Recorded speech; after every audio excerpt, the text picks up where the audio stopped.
जय हिंद बच्चों। तो आप सभी लोग का बहुत बहुत स्वागत है अपने चैनल IR कोचिंग सेंटर में। तो आज हम लोग ये वर्णनात्मक प्रश्न शुरू करने जा रहे हैं। खंड ब, पेपर कोड 822 HY सन 2024 का चल रहा है पेपर, ठीक है ना। इसके पहले वाले वीडियो में हम लोग 1 से 20 प्रश्न तक जो है OMR वाले क्वेश्चन सारे सॉल्व कर लिए थे। तो आज ये खंड ब से वर्णनात्मक प्रश्न जो है शुरू करने जा रहे हैं। तो इसमें सभी खंड करने हैं और 2-2 नंबर वाले ये सारे क्वेश्चन हैं। तो चलिए वीडियो करते हैं स्टार्ट। लेकिन वीडियो स्टार्ट करने के पहले चैनल को थोड़ा लाइक कर लीजिए, सब्सक्राइब कर लीजिए, बेल आइकन दबा लीजिए ताकि प्रत्येक दिन का नोटिफिकेशन आप लोग के पास पहुंचता रहे। तो चलिए वीडियो करते हैं स्टार्ट।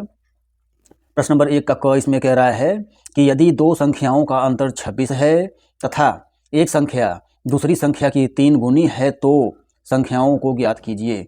तो यहाँ पर दो संख्याएं हैं और ये चैप्टर 3 से क्वेश्चन है। दो चरों वाला रैखिक समीकरण बनेगा। तो पहले तो भाई संख्या ही मान लें हम लोग, ठीक है ना। तो माना पहली संख्या, दो संख्या है यहाँ पर, तो हम लोग पहली संख्या को x मान ले रहे हैं बराबर x तथा दूसरी संख्या को y माना जा रहा है। दूसरी संख्या बराबर y, ठीक है ना। ये दो संख्याएं दी गई हैं तो दो संख्याएं हम लोग मान ली अलग अलग।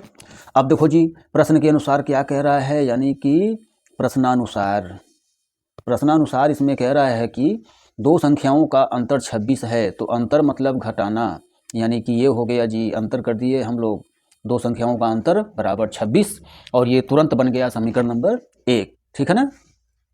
अब देखो अगला वाला शर्त क्या कह रहा है, कह रहा है कि तथा एक संख्या दूसरी संख्या की 3 गुनी है। तो चलो जी अब ये भी दूसरे वाले शर्त को भी पूरा करें हम लोग। तो एक संख्या दूसरे संख्या की 3 गुनी मतलब गुणा, ठीक है। तो ये 3y हो जाएगा गुणा करके और फिर इसका भी पक्षांतर कर दें हम लोग। ये देखो तो ये तुरंत बन गया, ये भी समीकरण नंबर 2, ठीक।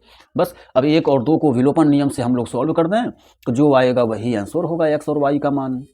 तो विलोपन नियम मतलब कि समीकरण 1 में से 2 को घटाया जा रहा है, ठीक है ना। तो समीकरण 1 देख लो जी क्या बना था, x माइनस वाई बराबर 26।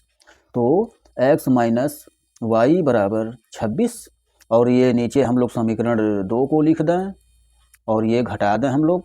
तो घटाने में नीचे वाले पदों का चिन्ह बदलता है।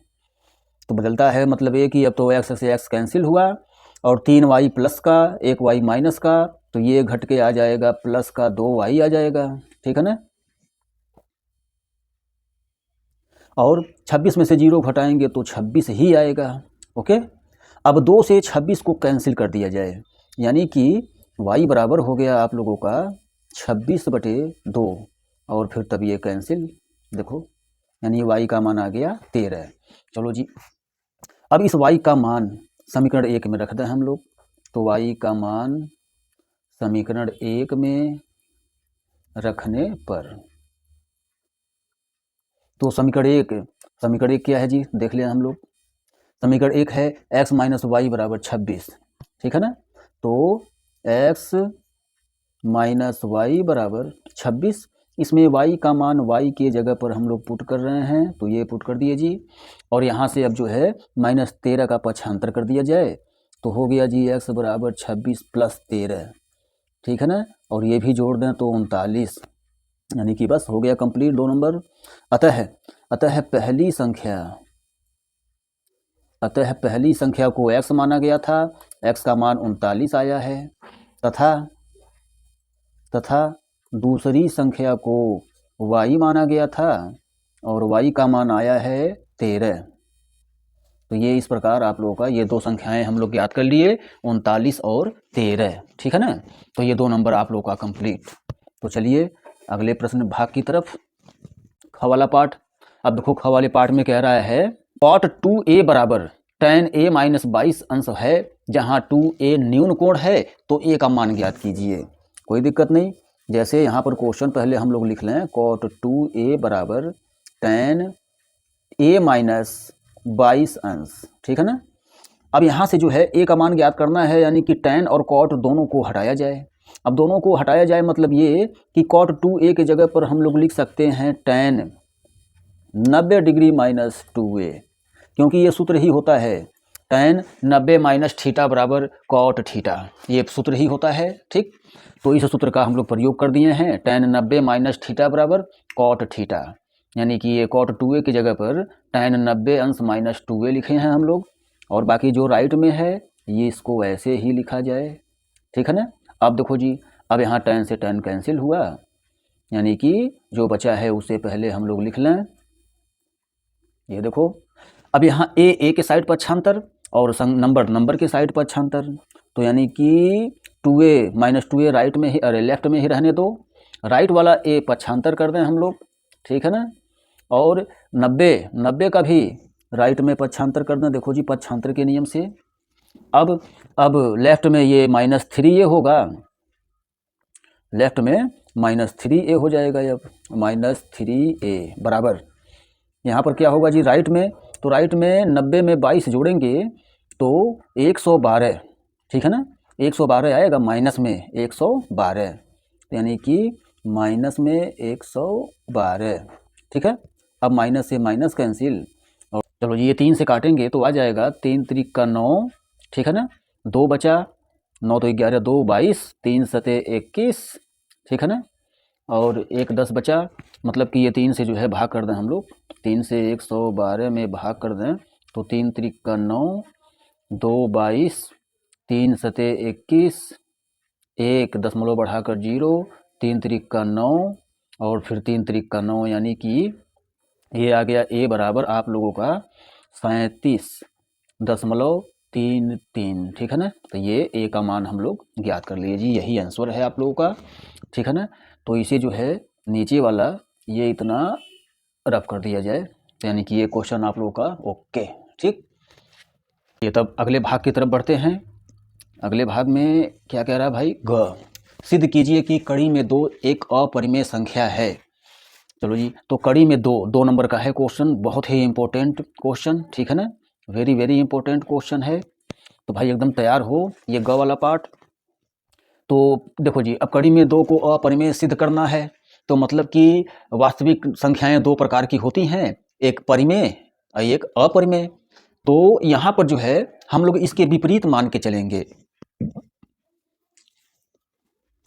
मतलब कि कड़ी में 2 एक अपरिमेय संख्या ये सिद्ध करना है, तो हम लोग अपने तरफ से मान के चलेंगे इसके विपरीत, उल्टा मान के चलेंगे कि कड़ी में 2 एक परिमेय संख्या है, ठीक है ना।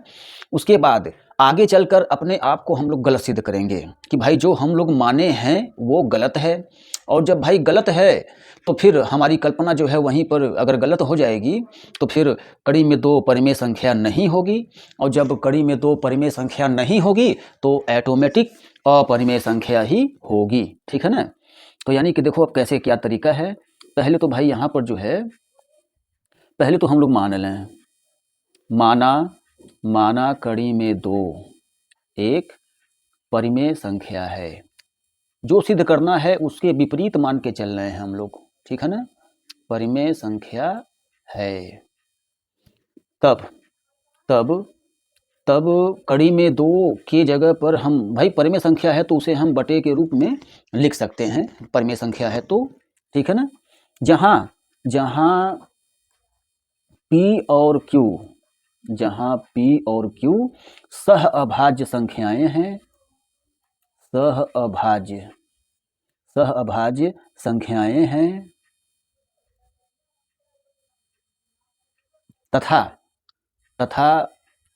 तथा Q बराबर नहीं 0 है, तथा Q बराबर नहीं 0 है, ठीक है ना। ये हम लोग जी कल्पना कर ली है, मतलब अपने तरफ से मान के चल रहे हैं कि कड़ी में 2 एक परिमेय संख्या है, और जब परिमेय संख्या है तो इसे हम बटे के रूप में लिख सकते हैं, P/Q के रूप में लिख सकते हैं। तब जहाँ P और Q क्या है, तो P और Q सहभाज्य संख्याएं हैं, तथा Q की जगह पर 0 नहीं है, ठीक है। अब सहभाज्य मतलब कि P और Q किसी भी एक नंबर से डिवाइड नहीं है, सहभाज्य मतलब ये होता है, ठीक है ना, कि P और Q किसी भी एक नंबर से डिवाइड नहीं है। अब आगे हम लोग P और Q को दोनों को ही हम लोग किसी एक नंबर से डिवाइड करके दिखा देंगे, और जब डिवाइड करके दिखा देंगे तो P और सहभाज्य संख्याएं नहीं होंगी, और जब सहअभाज्य संख्याएं नहीं होंगी तो वहाँ पर हमारी कल्पना गलत सिद्ध हो जाएगी, और जब हमारी कल्पना गलत हो जाएगी तो भाई तब कड़ी में 2 एक परिमेय संख्या नहीं है, अपरिमेय नहीं है तो फिर ऑटोमेटिक अपरिमेय ही उसे हम कहेंगे, ठीक है ना। तो इस प्रकार ये सिद्ध होगा। तो चलिए भाई अब आगे का कार्यक्रम करते हैं। आगे का मतलब ये कि पहले Q को हम लोग यहाँ लेफ्ट में पक्षांतर करेंगे, तो ये हो जाएगा कड़ी में 2q बराबर p, ठीक है। और फिर यहाँ पर जो है दोनों पक्षों का वर्ग करने पर, दोनों पक्षों का वर्ग करने पर, ठीक है ना। तो वर्ग करेंगे तो ये देखो जी, ये इधर का वर्ग हुआ और ये इधर का वर्ग भी हो गया, ठीक है। अब वर्ग करने से ये रूट हटेगा, यानी यहाँ पर आ गया जी 2q² और यहाँ पर आ गया p², ठीक है ना। अब देखो जी, अब p² बराबर 2q² है, तो यानी यहाँ पर जो है p² का एक गुणनखंड 2 है तब, ठीक है ना। और जब p² का एक गुणनखंड 2 है तो भाई p² 2 से विभाजित है, ठीक। तो एक काम करें हम लोग, यहाँ पर जो है समीकरण 1, चलो अगले वाले पृष्ठ पर हम लोग चलते हैं। यहाँ पर जो है q² बराबर p²/2 लिख दे रहे हैं समीकरण 1, क्योंकि हमें आगे इसकी फिर ज़रूरत पड़ेगी, तो यहाँ समीकरण 1 बनाकर छोड़ दे रहे हैं। अब देखो जी, अब हिंदी में लिखा जाए, चूँकि p² 2 से विभाजित है, 2 से विभाजित है, इसलिए p भी 2 से विभाजित होगा। ये अंकगणित का एक प्रमेय है, ठीक है ना, कि अगर p² 2 से विभाजित है तो p भी 2 से विभाजित होगा, यानी कि यहाँ पर हम लोग p को 2 से विभाजित करके दिखा दिए। अब बचा q, अब q को भी 2 से विभाजित करके दिखाया जाए, तो यानी कि q को भी अब 2 से विभाजित करने के लिए थोड़ा मानना पड़ेगा। माना p बराबर 2m, जहाँ m क्या है जी, तो जहाँ m कोई पूर्णांक है, ठीक है ना, ये हम लोग जी मान लिए। अब ये p बराबर 2m समीकरण 1 में रखने पर, p बराबर 2m, p बराबर 2m समीकरण 1 में रखने पर, ठीक है ना। समीकरण 1 भाई क्या है, तो समीकरण 1 देखो पीछे जाकर आप लोग देख सकते हैं, ये समीकरण 1 है, ठीक है। ये देखो जी समीकरण 1 यहाँ पर लिखा हुआ है। अब जो है यहाँ पर p का मान हम लोग रखेंगे, तो 2m का पूरा ये स्क्वायर कर दो बटे 2, ठीक है ना। और ये स्क्वायर भी हटाएंगे, तो एक काम करें, q² बराबर 2 दूना 4 m² बटे 2। अब 2 से ये कैंसिल, यानी कि q² बराबर 2m², ठीक। अब देखो जी, अब यहाँ q² का एक गुणनखंड 2 आ रहा है, यानी कि q² भी अब 2 से विभाजित हो चुका। तो बस इसका भी अब हम लोग लिख दें, चूँकि यहाँ q² 2 से विभाजित है, इसलिए q भी 2 से विभाजित होगा, ठीक है ना। अब देखो जी, अब यहाँ तो p और q दोनों को हम लोग 2 से विभाजित करके दिखा दिए, अर्थात p और q अब सहअभाज्य संख्याएं नहीं है। अब जब सहअभाज्य संख्याएं नहीं है तो भाई तब हमारी कल्पना अब गलत हो गई है, और जब हमारी कल्पना गलत हो गई है तो फिर कड़ी में 2 परिमेय संख्या नहीं है, और जब परिमेय संख्या नहीं है तो फिर ऑटोमेटिक कड़ी में 2 अपरिमेय संख्या ही है। अब इसको हिंदी में लिखा जाए, चूँकि यहाँ P और Q दोनों ही 2 से विभाजित है,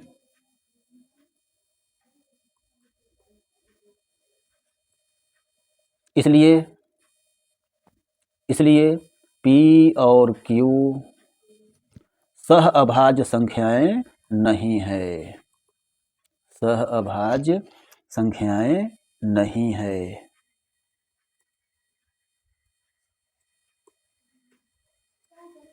ठीक है ना। जो हमारी कल्पना के विरुद्ध है, जो हमारी कल्पना के विरुद्ध है, ठीक है ना। और जब हमारी कल्पना के विरुद्ध जो हमारी कल्पना अगर गलत हो गई है तो फिर P और Q भाई तब वो हम कह सकते हैं, अब जब हमारी कल्पना गलत हो गई है तो अब कह सकते हैं कि इसलिए कड़ी में 2 परिमेय संख्या नहीं है, परिमेय संख्या नहीं है। और जब परिमेय संख्या नहीं है तो अतः हम यह निष्कर्ष निकाल सकते हैं कि कड़ी में 2 एक अपरिमेय संख्या है, अपरिमेय संख्या है, ठीक है ना। और इस प्रकार ये प्रूव्ड हुआ जी, ठीक है ना। ये भी प्रश्न आप लोगों का 2 नंबर का ओके। और ये क्वेश्चन हम लोग पीछे सॉल्व कर चुके हैं, ये फिर मिला है, फिर सॉल्व किया गया, तो भाई तैयार हो बिल्कुल, ठीक है ना। चलिए तब अगले पार्ट की तरफ बढ़ते हैं। और ये आ गया जी घ पार्ट। इसमें बारंबारता सारणी दी गई है और हमें माध्यिका ज्ञात करना है। तो माध्यिका ज्ञात करने के लिए इसे सारणी बनाकर लिखा जाए, ठीक है ना। तो सारणी बनाकर मतलब कि ये देखो जी, सारणी बनाकर हम लोग लिखें, यहाँ पर सारणी बना दिया गया है समय बचाने के लिए। बाकी वर्ग अंतराल में जी 0 से 10 ये 60 तक गया है। चलो जी तो लिखा जाए 0 से 10, 0 से 10, 10 से 20, 20 से 30, 30 से 40, 40 से 50, 50 से 60, ये 60 तक गया है, ठीक है ना। देखा जाए 60 तक है, हाँ जी 60 तक गया है। उसके बाद बारंबारता क्या क्या है, 7, 8, 5, 20, 7, 8, 5, 20। और क्या है भाई 13, 7, तो 13, 7, ठीक है ना। संचयी बारंबारता देखो जी, माध्यिका ज्ञात करने के लिए संचयी बारंबारता निकालना पड़ता है, ठीक है ना। तो संचयी बारंबारता मतलब ये कि बारंबारता से ही हम संचयी बारंबारता निकालते हैं। तो यानी 7, अब 7 पहले जो है वो तो ऐसे ही रहेगा, फिर 7 में 8, उसके नीचे वाला 8 देखो, 7 में 8 जोड़ेंगे तो 15, 15 में 5 जोड़ेंगे 20, 20 में 20 जोड़ेंगे 40, 40 में 13 जोड़ेंगे तो 53, और 53 में 7 जोड़ेंगे तो 60 आ गया। यानी कि ये होता है n का मान, ठीक है ना। यानी बारंबारताओं का योग 60 है। अब बारंबारताओं का योग हमें पता चल गया, तो हम पहले माध्यिका वर्ग पता करेंगे। और माध्यिका वर्ग पता करने का नियम ये है कि हम n/2 करते हैं, n/2 बराबर यानी कि 60/2 कर दो, और ये कट के आ गया जी 30, ठीक है ना। अब 30 आ गया तो हम 30 को संचयी बारंबारता में देखेंगे। तो अभी देख रहे हैं हम लोग 30, देखो जी संचयी बारंबारता में देखो 30 किसके अंदर लिया जाएगा, तो 30 हम 40 के अंदर लेंगे, ठीक है ना। और जब 40 में हम 30 का काउंट जो है 40 में करेंगे, तो 40 में करेंगे तो यानी 40 के सीध वाला लाइन, यानी कि ये बना जी, ये देखो जी ये बन गया जी माध्यक वर्ग, ठीक है ना, 30 से 40। उसके बाद ये बन गया जी f, ठीक है ना। और ये 40 के ऊपर एक ऊपर जो है ये CF बनता है। तो यानी कि जो है माध्यक वर्ग हम लोगों का जो बना है वो 30 से 40 बना, यानी कि माध्यक वर्ग जो बना है वो 30 से 40 बना, ठीक है ना। अब माना जाए, तो माना जाए मतलब L का मान 30 हो गया जी, F का मान यहाँ से जो है पीछे थोड़ा देख लिया जाए 20, ठीक। और फिर CF का मान क्या है जी 20, CF का भी मान 20 ही है, ठीक है ना। और क्या मान लिया जाए n/2, तो हमें 30 पता ही है, h का मान जी 10 है, मतलब वर्ग अंतराल की माप जो है 10 का है। यानी ये सारे अक्षरों का मान हमें पता चल गया। अब जो है सूत्र लिखा जाए, तो माध्यिका बराबर, अब माध्यिका बराबर सूत्र होता है L + n/2 - CF बटे F × H। ये देखो ये सूत्र होता है। इसमें हम लोग L का मान जो है क्या रखें भाई, L का मान क्या है, यहाँ से L का मान 30, प्लस उसके बाद n/2 का भी मान 30 ही है, CF का मान 20, F का भी मान 20 और H का मान 10। ठीक है ना। अब देखो जी, ये 0 से 0 कैंसिल, 30 में से 20 घटाएंगे तो आया 10/2, ये बचा, और फिर 2 से तब इसे भी कैंसिल करो, यानी कि 30 + 5 = 35, यानी कि माध्यिका जो है 35। तो इस प्रकार देखो जी, ये भी क्वेश्चन आप लोगों का ओके, माध्यिका हम लोग याद कर लिए, जो है वर्गीकृत सारणी दिया गया था उसमें हम लोग माध्यिका ज्ञात किए, 35 आंसर आया। ठीक है ना। तो चलिए अब अगले भाग की तरफ बढ़ते हैं। तब अंग में क्या कह रहा है भाई, कह रहा है द्विघात समीकरण 4x² + 9x + 5 = 0 के मूल ज्ञात कीजिए। तो मूल मतलब ये कि मत पद तोड़कर गुणनखंड किया जाए। तो 4 का गुणा यानी कि 5 में, पहले तो ये हम लोग जो है द्विघात समीकरण लिख लें। अब मूल ज्ञात करने का नियम मतलब ये कि या तो मत पद तोड़कर गुणनखंड कर दिया जाए, अगर मत पद तोड़कर गुणनखंड नहीं हो रहा है तो फिर श्रीधराचार्य नियम से फिर ज्ञात किया जाए मूल। तो पहले चेक कर लें हम लोग, मत पद तोड़कर इसका गुणनखंड हो रहा है या नहीं हो रहा है। ठीक है ना। तो 4 × 5 = 20, अब 20 का ऐसा खंड करो कि 9 आ जाए। तो भाई 20 का ऐसा खंड करो कि 9 आ जाए, तो बस हो तो गया, 5 × 4 = 20 और 5 में 4 जोड़ देंगे 9। ठीक है ना। तो खंड मत पद तोड़ के तो हो ही गया खंड। 5 भी प्लस में रखा जाए, 4 को भी प्लस में रखा जाए, और ये देखो जी ठीक है ना। अब दो पद मिलाकर कॉमन, तो x कॉमन है, तो ये देखो जी यहाँ से 4 कॉमन नहीं, 4 कॉमन नहीं है, यहाँ से तो 1 कॉमन लेंगे केवल, क्योंकि 1 ही कॉमन है यहाँ से। ठीक है ना। ये देखो, उसके बाद 4x + 5 एक ब्रैकेट में और x + 1 एक ब्रैकेट में। ठीक है ना। अब बारी बारी से 0 भी लिया जाए, तो यानी कि 4x + 5 = 0, और इधर क्या है जी, x + 1 = 0, x + 1 = 0, यहाँ से माइनस में 5/4। ठीक है ना। और यहाँ से पक्षांतर करके -1। अतः 2 मूल तो हम लोग याद कर ही लिए। क्या क्या निकला जी, पहला मूल -5/4 और दूसरा मूल 1। ठीक है ना आंसर। तो इस प्रकार देखो जी, ये भी हम लोग मूल ज्ञात कर लिए, द्विघात समीकरण दिया था, मत पद तोड़कर गुणनखंड किए और फिर मूल ज्ञात कर लिए। तो ये भी 2 नंबर आप लोगों का ओके। चलिए तब अगले भाग की तरफ, और ये लास्ट पार्ट है इसका 2 नंबर का। इसमें कह रहा है कि 1 सेमी व्यास वाली 8 सेमी लंबी तांबे की छड़ का आयतन ज्ञात कीजिए। अब तांबे का छड़ है तो बेलनाकार है भाई, तब ठीक है ना, बेलनाकार छड़ है, तब ये तांबे का छड़ बताया है। तो छड़ जैसा कि अब आप लोग जान ही रहे हैं, छड़ जो है बेलन के आकार का होता है। ठीक है ना। तो ये छड़ जी मान लो जैसे पतला है, ये छड़ हो गया मान लो जैसे। ठीक है ना। अब यहाँ देखो जी, 1 सेमी व्यास बताया है, तो यानी कि व्यास मतलब ये कि ये पूरा ही 1 सेमी है, पूरा ही 1 सेमी व्यास है, और 8 सेमी लंबी, तो यानी कि ये 8 सेमी लंबी। ठीक है ना।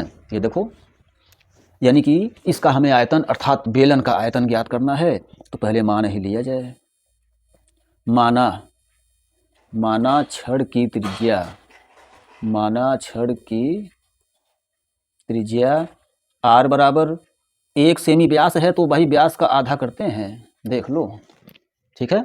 और छड़ की